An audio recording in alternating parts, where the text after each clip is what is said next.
जय माता की।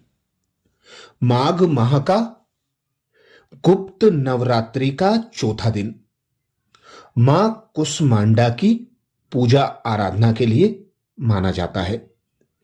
इस दिन विशेष भक्त मां को प्रसन्न करने के लिए अनेक विधियों से साधना करते हैं। वैसे भी गुप्त नवरात्रि विशेष मां काली के भक्तों की साधना का समय होता है।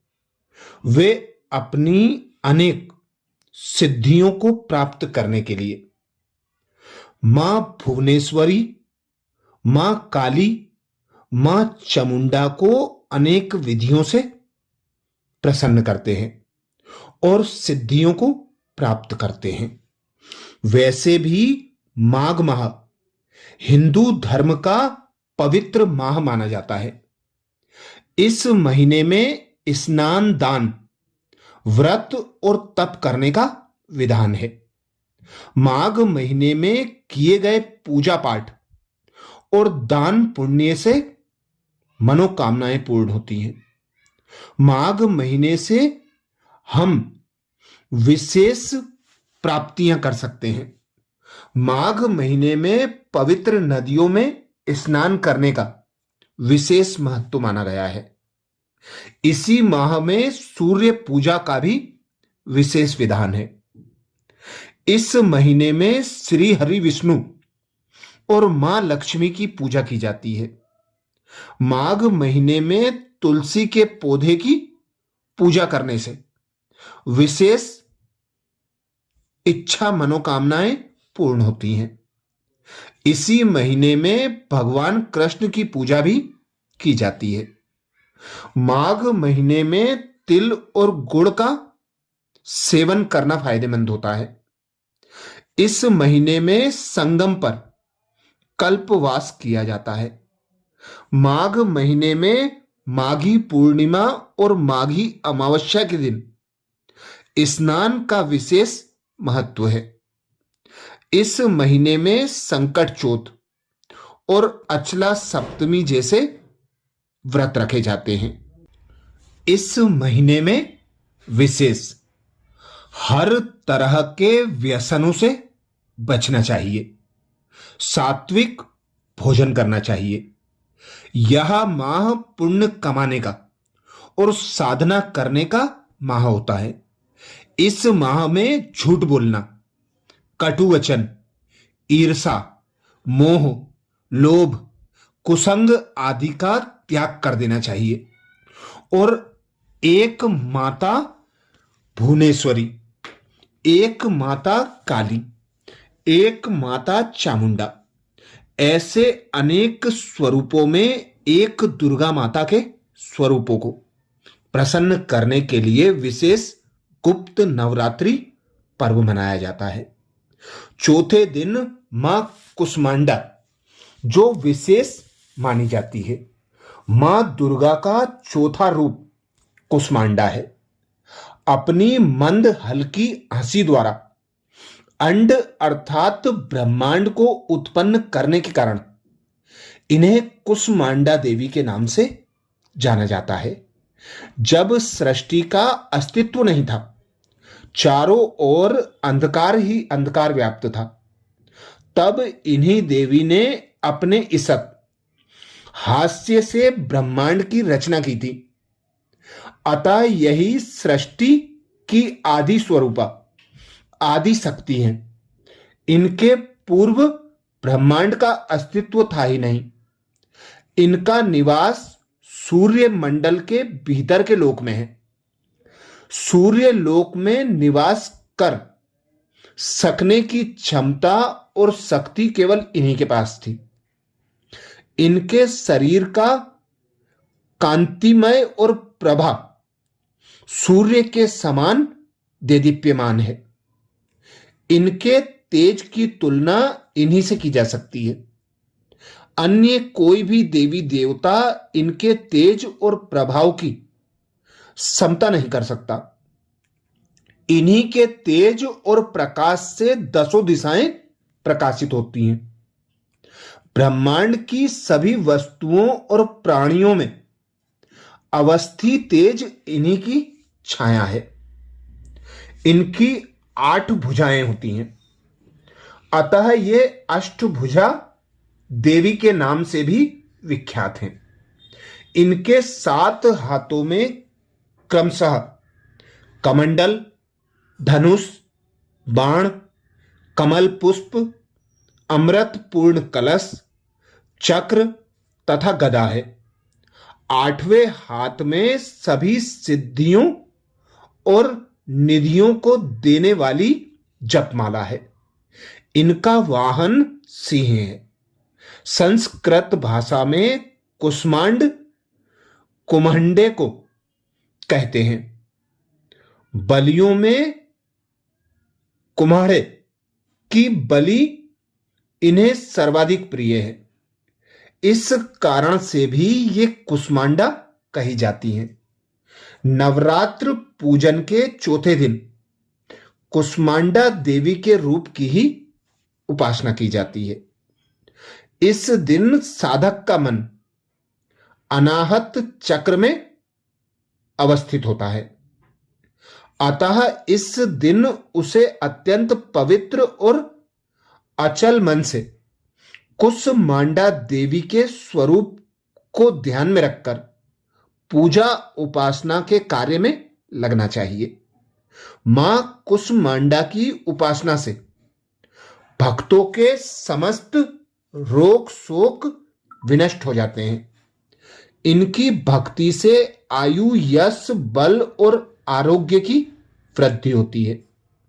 मां कुष्मांडा अत्यल्प सेवा और भक्ति से प्रसन्न होती है। यदि मनुष्य सच्चे हृदय से इनका शरणागत बन जाए तो फिर उसे अत्यंत सुगमता से परम पद की प्राप्ति हो सकती है।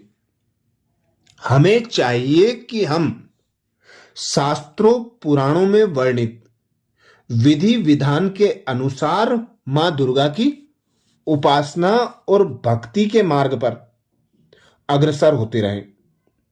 मां के भक्ति मार्ग पर कुछ ही कदम आगे बढ़ने पर भक्त साधकों को उनकी कृपा सूक्ष्म अनुभव होने लगती है। यह दुख स्वरूप संसार उसके लिए अत्यंत सुखद और सुगम बन जाता है। मां की उपासना मनुष्य को सहज भाव से भवसागर से पार उतारने के लिए सर्वाधिक सुगम और श्रेयकर मार्ग है। मां कुष्मांडा की उपासना मनुष्यों को आंधियों, व्याधियों सर्वथा विमुक्त करके उसे सुख, समृद्धि और उन्नति के मार्ग की ओर ले जाने वाली है। अतः अपनी लौकिक पारलौकिक उन्नति चाहने वालों को इनकी उपासना में सदैव तत्पर रहना चाहिए। तो विशेष इस दिन मां भुवनेश्वरी के रूप में इनकी पूजा आराधना होती है और उनकी कथा सुनने से विशेष लाभ प्राप्त होता है। मां भुवनेश्वरी ब्रह्मा, विष्णु और रुद्र की शक्ति से उत्पन्न हुई थी।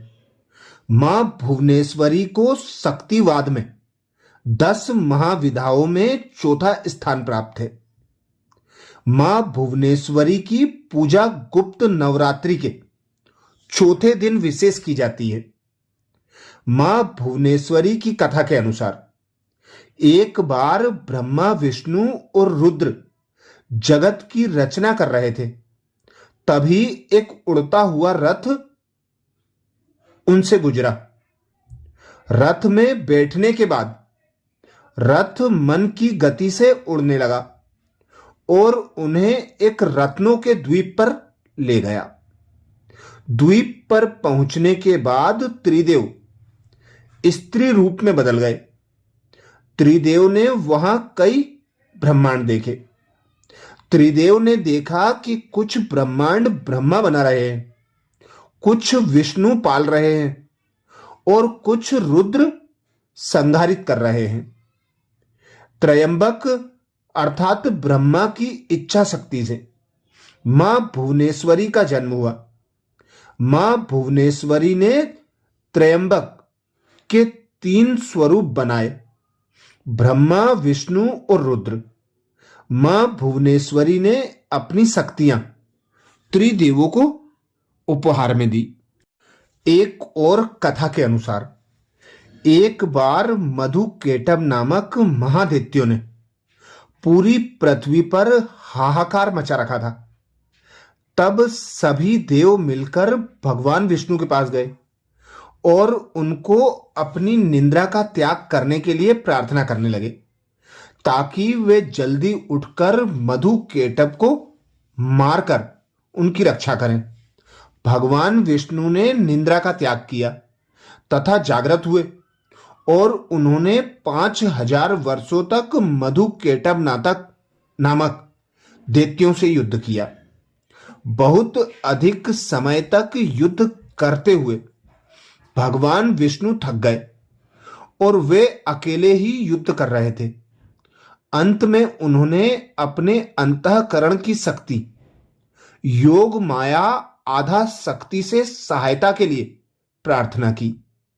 तब देवी ने उन्हें आश्वस्त किया कि वे उन दोनों दैत्यों को अपनी माया से मोहित कर देंगी।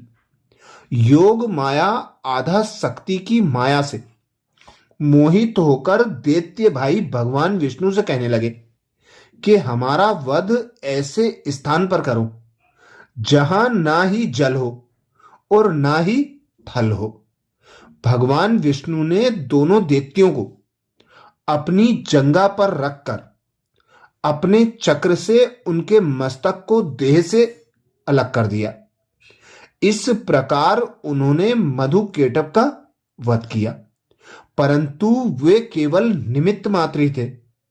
उनके बाद ब्रह्मा, विष्णु और शंकर ने देवी आदि शक्ति योग निंद्रा महामाया की स्तुति की गई, जिससे प्रसन्न होकर आदि शक्ति ने ब्रह्मा जी को सृजन, विष्णु को पालन और शंकर को संहार का देव चुना।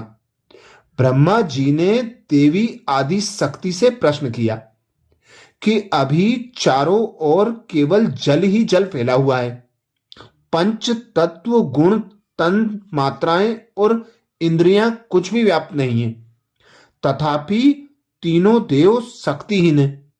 देवी ने मुस्कुराते हुए उस स्थान पर एक सुंदर विमान प्रस्तुत किया और तीनों देवताओं को विमान पर बैठकर अद्भुत चमत्कार देखने का आग्रह किया।